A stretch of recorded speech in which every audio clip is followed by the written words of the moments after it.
welcome back to another episode of Souls of Sorrels. Today's episode we're going to be teaching you how I was able to teach Echo to fist bump. So let's get into it. Okay, so to get Echo to give me a fist bump, basically what I had to teach him when I first started was I was patting him on the shoulder and I was saying fist bump, and then I would tickle the back of his leg so he'd pick it up. And I'll see if I have any old footage of us doing that.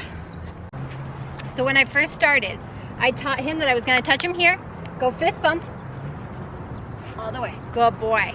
If he didn't pick up his leg, I would come back and I would tickle, like I was going to pick it up to do his feet or something. And constantly did that, but I made sure I was always in the front so as not to confuse him for like when I'm actually going to do his feet, you know? I didn't want him to get confused that way. So you are almost never going to ask for them to pick up their feet in that manner in front of them. So I figured this was the easiest way to not have any kind of confusion. So basically would walk up to him, tap, tap, fist bump, and eventually he actually learned by himself. He didn't need the taps. He got the word fist bump. So now if I go fist bump, he knows. I will look for some old footage. He did used to have an issue with, he would paw at the ground, and the way that I worked through him pawing at the ground so he didn't think that's the trick I wanted was I would ask him, and if he started pawing, I didn't give him a treat because he did not hit what I wanted.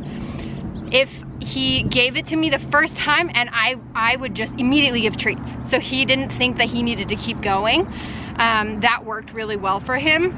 So I just made sure I was really quick with my reward so he knew exactly what I wanted. Now if they were clicker trained, I'm sure you could like do this with clicker. He's not clicker trained. I had all the intentions in the world to do clicker training, and then I forgot. So I still have all the stuff though. So basically I would walk up, tap, tap. See, now he wants to do the pawing because I didn't give him a treat fast enough. I would tap, tap, tap, fist bump, but I wouldn't give a treat for the pawing. So try it again. Okay, we'll do one. One is fine in my head. I'm sure other people don't like it. He's gotten really good about not always pawing, so it's not continuous. Fist bump, good boy. So it's kind of up to you. Basics though was I was just back here asking for him to lift his leg. If he gave it to me, even if he gave it to me just half an inch off the ground, like if he just booped a little, I gave it to him because he was on the right path, and that's kind of what I was hoping he would get, and he understood what I was trying to teach him.